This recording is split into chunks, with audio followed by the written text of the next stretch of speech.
而家喺北京叫做五路橋，喺海淀區嗰邊，即係中關村附近啦。五路橋嘅地方。咁今朝要爬北京最高嘅山，叫做東陵山。咁而家你見到好多人集合咗啦。咁其實都係等嗰啲巴士，佢哋有啲 app 咧，就係即係儲埋啲人，跟住一齊去爬山，咁又包埋，譬如喺市區去到嗰個山嗰度啦，同埋個領隊會帶你上去咁樣。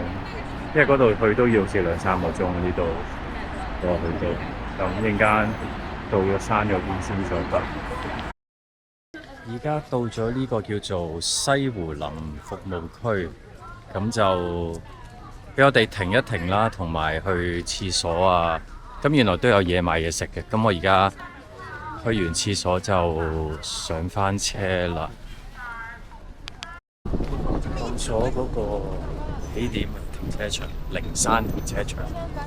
咁喺市區好似陰天啦，但係呢度就有太陽，非常好。不過冇帶呢個太陽眼鏡。個登山口設，因為而家起緊。呢個要收費，而家去呢度唔俾翻，但我都係咁行翻過。哇！我哋而家開始啦，好多人啊！我諗呢度有成300人，好似話呢一批。係咪有啲似呢個大東山最多人嗰陣時候嗰啲？有時都要塞人啊！不過今日好好，上咗山有太陽。咁而家我諗未夠20度啊，咁但係因為太陽啊同埋行山，所以都要除咗衫着翻個短袖。呢個纜車可能係以前有起過，後尾唔多人就執咗，但係而家又好似要開始起翻嗰啲景點。唉，有啲勁。多啲景，睇一睇個360，有石柱，哇！大細馬 BB，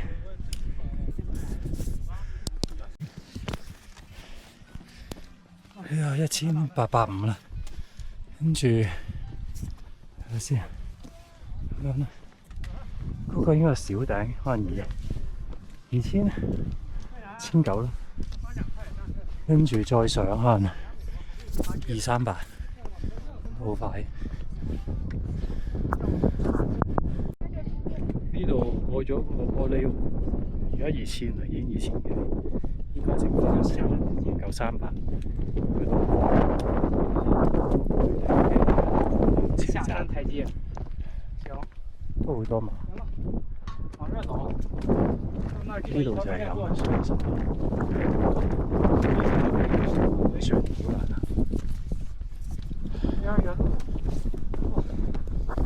冇頭。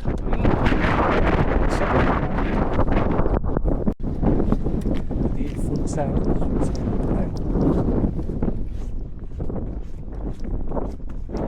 呢橛就比較容易。嗰個位有啲似大東、二東山上嘅嗰啲，但係佢其實好行啲。佢雖然2300啦，但係咧你個起點比較高，1500，跟住大東、二東山，如果你喺東涌一路行過去，其實鳳凰山要大東、二東你又要上，所以其實總共行1000，但係佢級高即係，所以其實如果你行東涌、大東、二東從鳳凰山再落去，會辛苦你好多行。陣間到頂先再爬，好似就嚟到頂。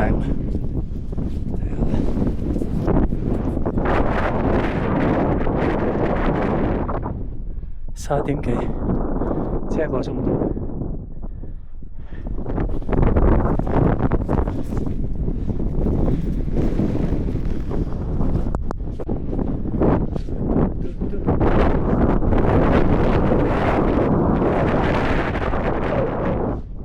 睇嗰個導航又好似係，不過而家冇。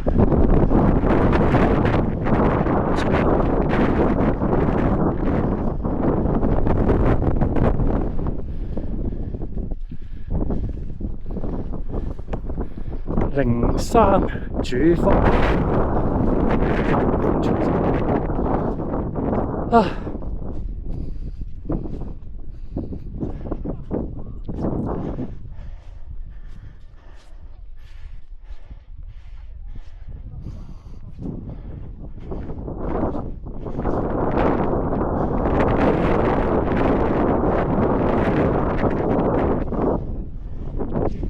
而家出嚟先再爬。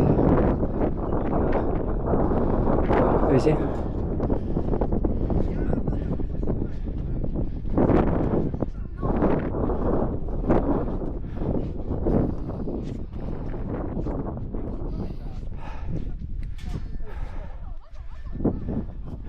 影個先。後面仲有個北京之巔，哇！突然間推啲山，好似仲有100米，繼續行先啦。可能係主峰，可能係最高嗰個，應該仲有100米左右。睇下360先，假360。個問題係你有手機，即刻拍片 send 俾人，跟住你有呢個做 vlog， 跟住你有相機，其實你係冇時間、精力同埋心機去整多個360。咁當然如果360就唔拍 vlog 啦，所以都係研究下啦。其實仲有一部無人機，因為北京唔俾放，所以就冇帶。嗱，呢度其實爭少少，我睇咗個地圖係差唔多去到石家莊，咁就石家莊係俾放。睇呢個咁喺邊界嗰度，所以不過咁敏感嘅嘢就唔好去試啦。同埋一樣嘢就係山啲風太勁，就算去青山啦、屯門500幾米，但係我都試過個飛機上咗去咧，好難先落翻嚟，因為啲風太勁咧，佢要同佢鬥。好，前面就係個頂，差唔多到頂再影啦。呢個就嚟登頂，呢邊而家見到都係啲禿嘅草啦，好似遲啲就會有綠草，或者早1個月就會有雪。哇！上高有呢個飛機，睇下睇後面，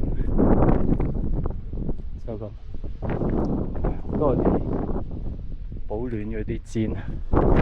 我覺得即係而家中國行山嘅話，仲唔係好有呢個環保意識，即係好多垃圾啊呢啲嘢。同埋嗰個其實團咧已經講得好清楚，只係自己就帶咩走，但係都冇聽。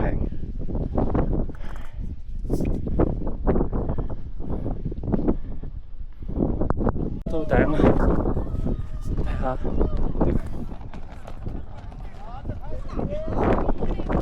石堆，少少水。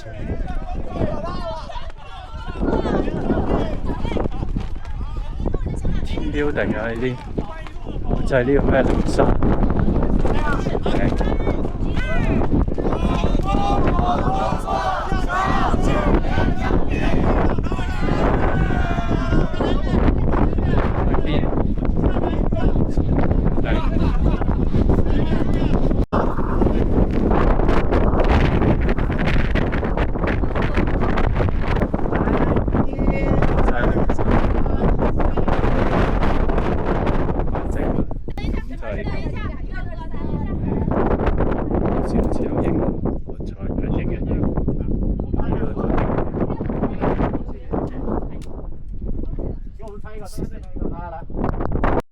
各种冰镇飲料、礦泉水、各種小食品、現磨咖啡、暴打檸檬茶、防曬帽、手套、面罩、登山杖、太陽鏡、護膝、脆皮烤腸、火山式烤腸、泡麵、各種冰鎮飲料、礦泉水、各種小食品、現磨咖啡、暴打檸檬茶、防曬帽、手套、面罩、登山杖、太陽鏡、護膝、脆皮烤腸。